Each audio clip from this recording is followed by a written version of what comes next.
Bonsoir à toutes et à tous et bienvenue pour ce webinaire inédit sur le marché du pétrole. Je suis Yoav Nizar, heureux de vous retrouver donc pour ce webinaire éducatif. Alors ce webinaire portera sur le pétrole comme vous l'avez compris, mais avant cela je vous laisse prendre connaissance de l'avertissement lié au risque de trading. Comme vous le savez, négocier sur marge sur le marché des devises ou via des produits CFD comporte un risque élevé et ne peut être recommandé à tout investisseur. FXM et délits fixes ne pourront en aucun cas être tenus responsables de pertes ou dommages occasionnés, incluant sans restriction des pertes ou manques à gagner qui pourraient découler directement ou indirectement de l'utilisation de ces informations. Voilà donc pour l'avertissement lié au risque de trading. Ce webinaire peut démarrer. Alors dans un premier temps, je vous présenterai l'offre qu'il existe sur le marché du pétrole, puis la demande. Dans un troisième temps, les corrélations, donc notamment entre le WTI, le Brent et les autres actifs, les actifs les plus corrélés avec les valeurs, les matières premières pétrolières. Et enfin, je vous montrerai comment trader le pétrole chez FXM. Alors l'offre du pétrole, je vous rappelle également que vous pouvez me poser toutes vos questions sur le chat et que bien évidemment j'y répondrai au cours de cette présentation avec plaisir. Alors l'offre du pétrole, quels sont les pays producteurs de pétrole? Alors bien évidemment, en première place, nous retrouvons l'Arabie Saoudite, qui produit 11 750 000 barils par jour, ce qui représente 13% de la production mondiale. Viennent ensuite les États-Unis en deuxième position avec une production de 11 110 000 barils par jour, ce qui représente 12% de la production mondiale. La Russie occupe la troisième position en produisant 10 440 000 barils par jour, ce qui représente 11,4%. La Chine occupe la quatrième place de ce classement avec 4 190 000 barils par jour, ce qui représente donc 4,7%. Le Canada également, le Canada qui est cinquième producteur mondial de pétrole et qui produit 3 800 000 barils par jour, et ce qui représente 4,6% de la production mondiale. L'Iran occupe la sixième position du classement des pays producteurs de pétrole avec 3 594 000 barils par jour produits, ce qui représente environ 4,4% de la production mondiale. Les Émirats arabes unis produisent 3 213 000 barils par jour, ce qui représente 3,8%. L'Irak également. L'Irak produit 2 986 000 barils par jour, ce qui représente 3,5% de la production mondiale. Le Mexique occupe la 9e position en produisant 2 900 000 barils par jour, ce qui représente 3,3% de la production mondiale de pétrole. Et enfin, pour terminer ce classement, en 10e position, la 10e position est occupée par le Koweït, qui produit 3,1% de la production mondiale, et ce qui représente 2 796 000 barils par jour. Alors, de ce qu'on peut dégager comme première analyse, de première conclusion sur cette offre, sur ces pays producteurs de pétrole, tout d'abord, c'est qu'il y a un réel écart entre les premières places et les suivantes. Donc lorsqu'on voit par exemple les trois premières places, on voit que l'Arabie Saoudite, les États-Unis et la Russie représentent à eux trois près de 40% de la production mondiale de pétrole. Autre conclusion, autre analyse que l'on peut dégager de cette première analyse, de cette première partie sur l'offre du pétrole, est qu'il y a une forte concentration du pétrole, notamment au Moyen-Orient, et ce qui explique généralement, vous verrez souvent les analystes parler du phénomène que les prix du pétrole progressent lorsqu'il y a des tensions géopolitiques, notamment au Moyen-Orient. Donc cela s'explique par ces chiffres. On comprend maintenant pourquoi le prix du pétrole réagit comme cela lorsqu'il y a de telles tensions. Car voilà, les pays du Moyen-Orient sont les principaux producteurs, font partie en tout cas des principaux producteurs de pétrole. Et d'ailleurs, hein, lorsqu'il y avait la crise en Ukraine il y a un an et demi, je me rappelle également bien, que les prix du pétrole avaient également été impactés, puisqu'on voit que la Russie également est le troisième producteur de pétrole au monde. Donc, je dirais, si vous me permettez l'expression, que ceci explique cela.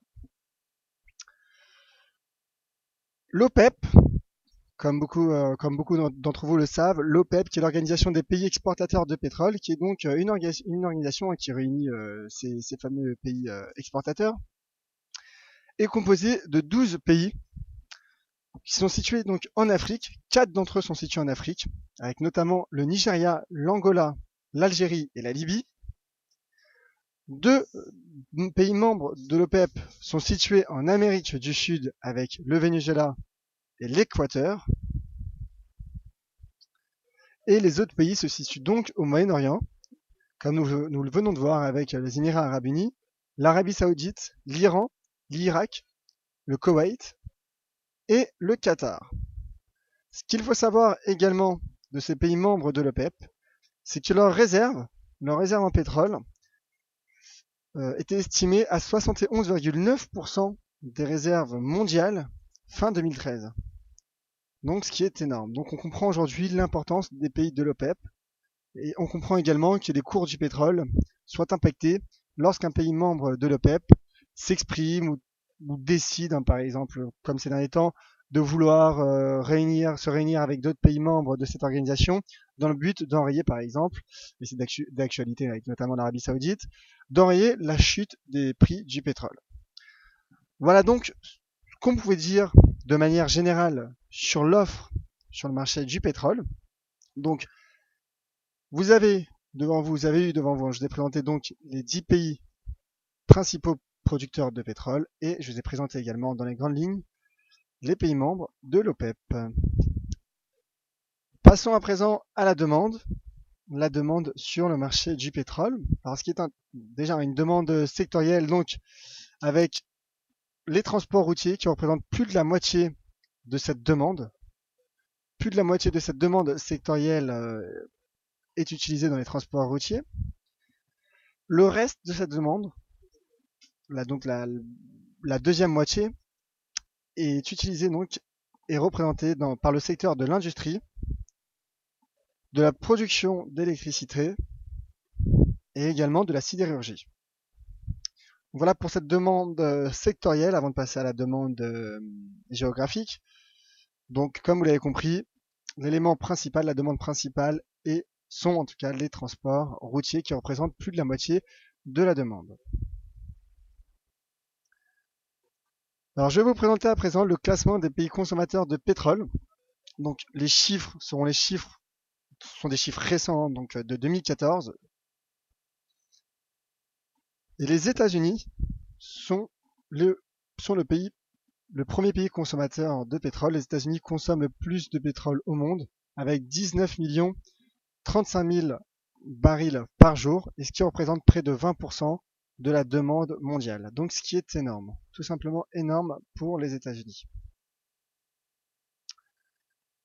La Chine qui est le deuxième pays consommateur de pétrole, le deuxième importateur de pétrole au monde, avec 11 56 000 barils par jour, ce qui représente 12,4% de la demande mondiale.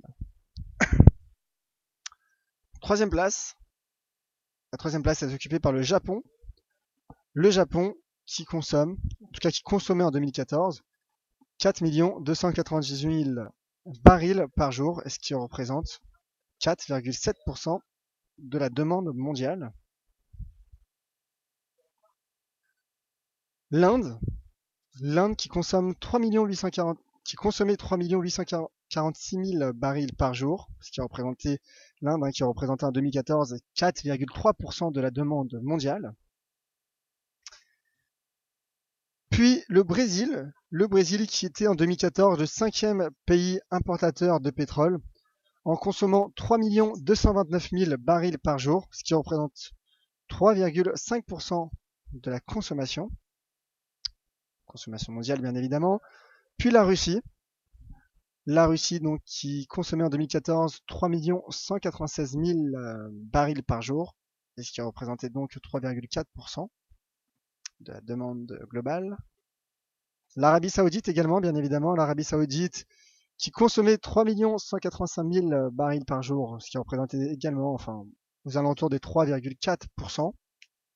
Donc l'Arabie Saoudite et la Russie qui ont une consommation assez proche, un niveau de consommation assez proche.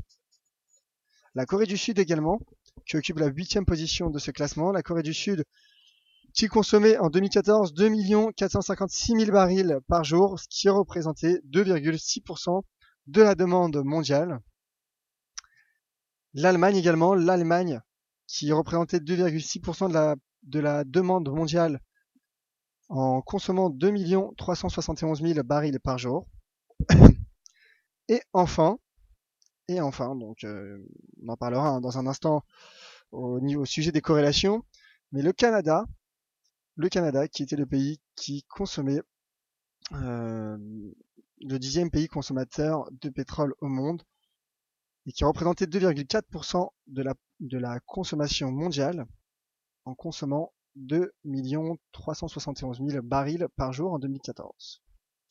Alors ce qu'on peut dégager également comme conclusion, comme analyse de ces pays demandeurs de pétrole, de ces pays consommateurs de pétrole, c'est tout simplement que l'on retrouve plusieurs pays qui sont producteurs et à la fois demandeurs. Donc par exemple, nous avons les États-Unis, nous avons certains pays du Moyen-Orient tels que l'Arabie Saoudite, la Russie également.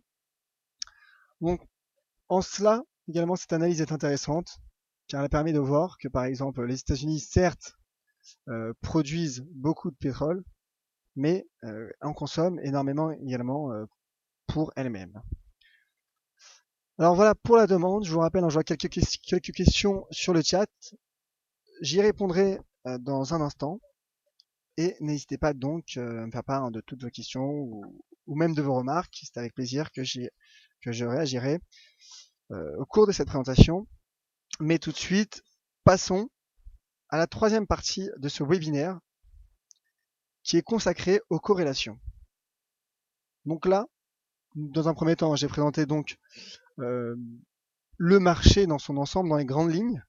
À présent, analysons comment fluctuent les matières premières pétrolières en fonction des autres actifs et comment cela s'explique également. Alors les corrélations, donc bien évidemment, corrélation positive quasiment de 100%, une corrélation de 95% entre les deux matières pétrolières, les deux matières premières pétrolières qui sont le WTI et le Brent, qui sont corrélés à 95%. Comme vous le voyez, ces deux actifs suivent logiquement la même direction.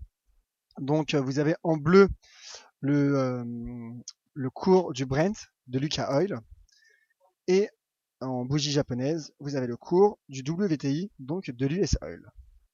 Donc corrélation logique entre le WTI et le Brent puisque ce sont deux matières pétrolières. Ensuite, il y a également une corrélation négative entre le WTI et la paire USD-CAD. Donc, pourquoi négative? Tout simplement car le WTI est coté en dollars. Et là, nous avons la paire USD-CAD, donc en numérateur, le dollar, donc ce qui est logique, ce qui explique cette corrélation inverse. Et le dollar canadien, en effet, cette corrélation avec le dollar canadien s'explique, comme vous l'avez compris, par l'offre, par la production du Canada, qui est un acteur qui compte dans le marché, dans l'offre du pétrole.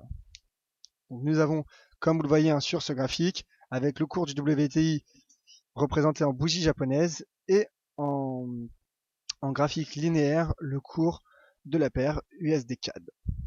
Donc ils prennent un chemin opposé. Autre corrélation négative entre le WTI et la paire USD-NOK, donc NOK qui est la couronne norvégienne.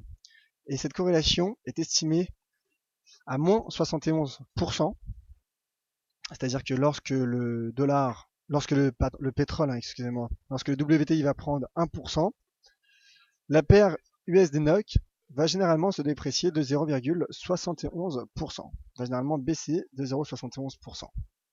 Alors, corrélation négative, hein, comme j'ai expliqué pour la paire USD-CAD, car le WTI cote en dollars et cette paire a un numérateur, la devise de base et le dollar américain. Et NOK, pourquoi alors? Car malgré le fait qu'elle ne fasse pas partie du top 10 des pays producteurs de pétrole, ce qu'il faut savoir, c'est que la Norvège est et fait également partie des importants pays producteurs de pétrole et l'un des producteurs européens le plus important. Donc ce qui explique cette corrélation entre le WTI, entre le pétrole, hein, de manière générale, entre le cours du pétrole et la couronne norvégienne.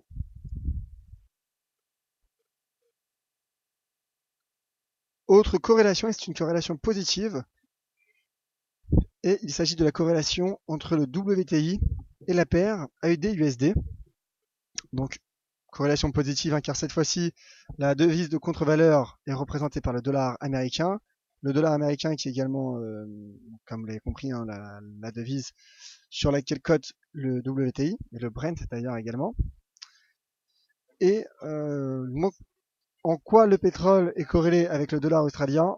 Comme vous le savez, hein, le dollar australien, d'ailleurs même titre que le dollar canadien, sont des devises matières premières. Sont des devises commodities, quoi, des devises matières premières. Donc, je dirais, c'est presque logique que, que le dollar australien est corrélé avec le cours du pétrole. Donc, comme nous le voyons en graphique, sur ce graphique, nous avons en bougie japonaise le cours du pétrole et en graphique linéaire le cours de la paire AUD-USD.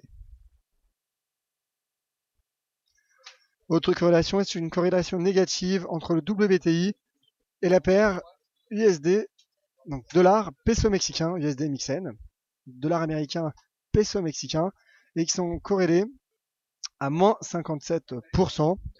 Lorsque l'on voit sur ce graphique, elles empruntent un chemin inverse. Lorsque le cours de l'un monte, le cours de l'autre baisse. Et le Mexique également, hein, qui produit également, qui est un pays producteur de pétrole, qui est un petit pays producteur de pétrole, exportateur de pétrole, malgré le fait qu'ils sont un peu moins corrélés au pétrole, c'est tout de même une devise, le peso mexicain est tout de même une devise corrélée au cours du pétrole.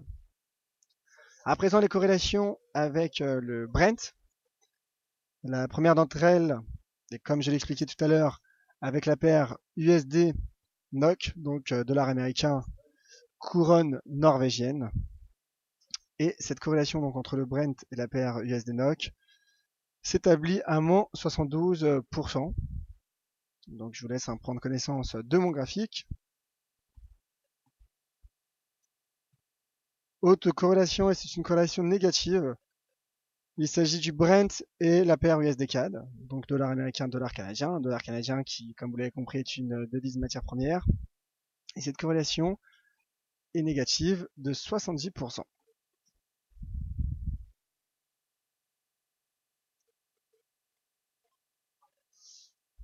Autre corrélation,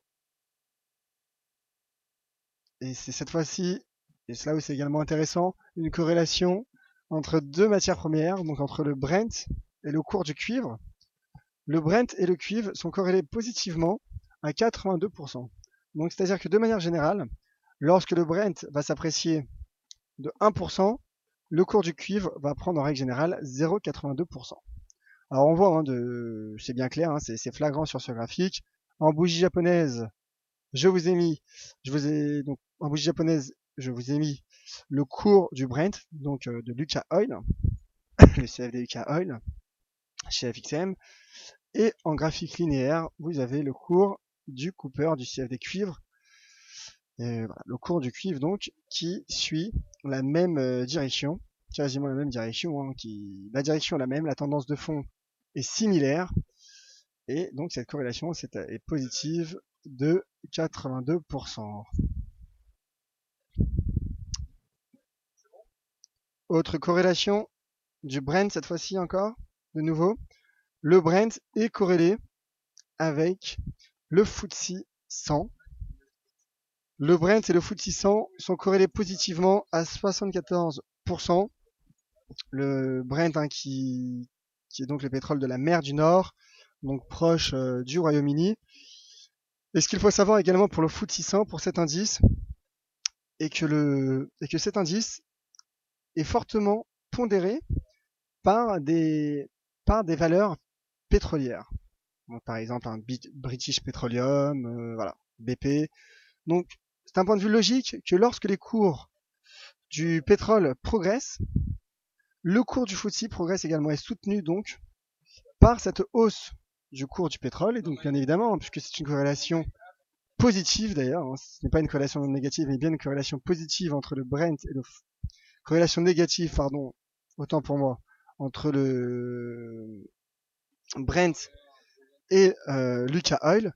Tout simplement, voilà, comme je le disais, que l'indice principal britannique, l'indice principal de Londres, londonien, le FTSE 600, est fortement pondéré de valeurs pétrolières, donc comme je le disais, et ce qui explique donc cette corrélation négative de 74% entre le Brent et le FTSE. Voilà donc pour les principales corrélations entre les cours du pétrole et les autres actifs. Passons à présent à la dernière partie de ce webinaire qui est consacré au trading du pétrole chez FXCM.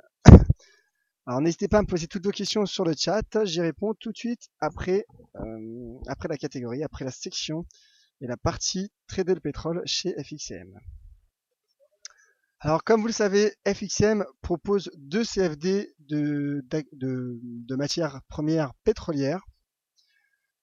Le WTI est représenté par le CFD US Oil.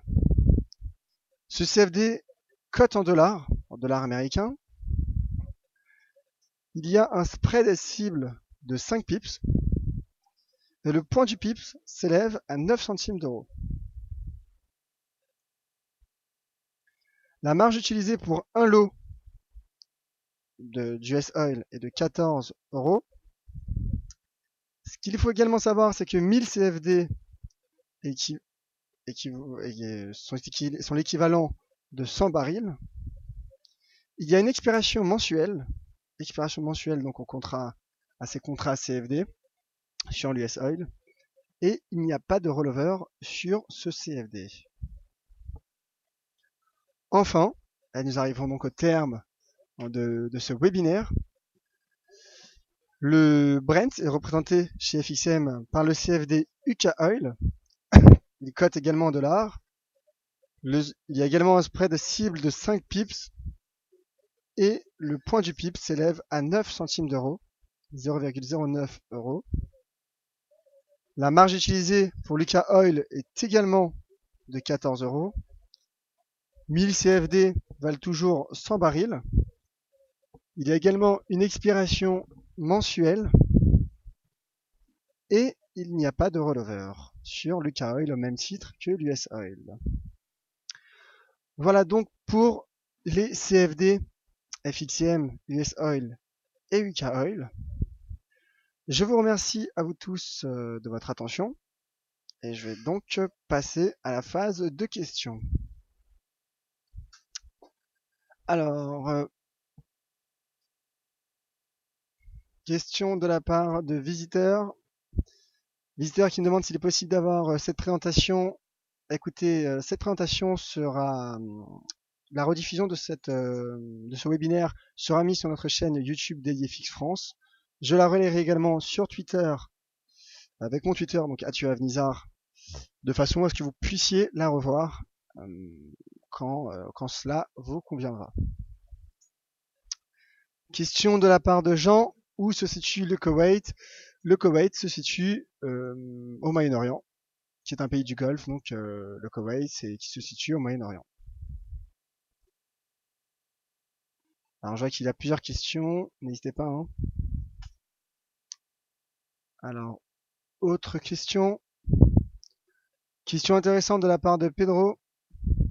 Et d'ailleurs, c'est la même question de Jean également. Pedro et Jean qui me demandent à combien de litres équivaut un baril. Très bonne question. En effet, un baril est égal à 159 litres. à 158,99, donc quasiment voilà 159 litres. Un baril, voilà. La quantité d'un baril est égale à 159 litres. Très bonne question, je vous remercie, mes chers Pedro et Jean. Alors, autre question, n'hésitez pas à me poser toutes vos questions, c'est le moment. Question de la part de Jeannot, qui me demande sur quel marché cote le WTI. Le WTI cote sur le NYMEX, le New York Mercantile Exchange, donc la bourse des matières premières new-yorkaise. Alors, autre question. Question de la part de Fabrice. Y a-t-il une corrélation entre le pétrole et le dollar américain? Oui, il y a une corrélation, mais elle est faible. C'est une corrélation négative d'environ 50%. Cette faible corrélation, à l'inverse de l'or qui est fortement corrélé, qui est fortement inversement corrélé avec le dollar américain.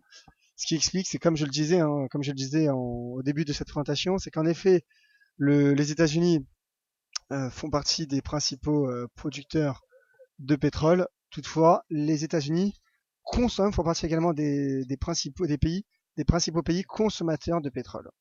Donc les États-Unis consomment également fortement leur propre production, ce qui explique également cette faible corrélation entre le pétrole et entre les cours du pétrole et le dollar américain. Toutefois, bien évidemment, ces CFD, ces cours sont cotés en dollars, et donc il y a tout de même une corrélation et un lien entre le pétrole, entre les cours du pétrole et celui du dollar américain. Alors Jean qui me demande également s'il y a une corrélation entre l'or et le pétrole, elle est faible également. D'ailleurs, pour avoir une idée de toutes les corrélations, ce que je vous invite, c'est à télécharger sur la plateforme MarketCap, sur la plateforme de trading FXCM, Trading Station, de télécharger l'indicateur Correlation Table et de l'insérer sur vos graphiques de façon à ce que vous puissiez voir, sélectionner la période étudiée et notamment les actifs étudiés et voir les corrélations qu'il existe entre tous ces actifs. Alors, autre question de la part de William. Les indices étant corrélés aux matières premières, telles que le pétrole. Le pétrole a baissé aujourd'hui, mais le CAC est monté. Comment expliquez-vous cela? Alors, en effet, le FTSE, comme je disais, d'abord, je vais parler donc du FTSE, comme vous l'avez compris, comme je l'ai montré, est en effet fortement corrélé au cours du pétrole, car le FTSE est en grande partie pondéré par des valeurs pétrolières. Toutefois, il y a également, bien évidemment, les indices profitent parfois profitent même souvent. Il y a une corrélation entre les indices et les cours du pétrole, mais ce n'est pas non plus une corrélation positive de 100%. Donc en effet, le CAC 40 est monté aujourd'hui parce que le cours du pétrole a baissé. Il y a d'autres éléments qui font que le marché, que la bourse a progressé aujourd'hui. Notamment voilà, les spéculations sur une intervention accommodante de la Banque Centrale Européenne. Toutefois, bien évidemment, lorsque le cours du pétrole baisse, cela impacte, par exemple, pour prendre votre exemple, Total qui est un des poids lourds, qui est la deuxième capitalisation du CAC 40. Donc bien évidemment, cela joue. Donc lorsque Total réalise une forte performance lors d'une séance, cela bien évidemment, d'un point de vue, je dirais, mécanique, profite au cours du CAC. Mais il y a d'autres éléments qui font que le marché puisse acheter ou vendre les valeurs d'un indice en général. Alors webinaire, pardon, excusez-moi, Pierre, pardon, qui apprécie donc apparemment ces webinaires et qui me demande s'il y en aura un autre sur l'argent. Bah écoutez, oui, puisque comme je vous le disais, ces webinaires font partie d'une série de webinaires sur chacune des matières premières. Chacune des matières premières que je présente, donc chaque matin à 10h30 dans le Commodities Market Report. Et il y a d'ailleurs ce webinaire sera inséré dans la playlist Trading sur les matières premières, qui est que vous retrouverez bien évidemment sur notre chaîne YouTube DailyFX France. Et comme je le disais, Je relayerai également ce webinaire sur notre compte Facebook, sur mon Twitter, sur le Twitter également DailyFX et FXCM. Et ce webinaire sera également disponible sur le forum, donc notamment dans les catégories matières premières et également dans la catégorie vidéo éducative. Voilà mon cher Pierre, et je vous remercie. Alors je vous remercie à vous toutes et à vous tous de votre attention. Merci à vous tous pour vos questions et pour vos remarques. Ce webinaire donc, la rediffusion de ce webinaire sera mise en ligne dans un instant, dans quelques minutes. Quant à moi, donc, vous pouvez retrouver mon point de marché dédié aux matières premières, donc comme je le disais chaque matin dans le Commodities Market Report.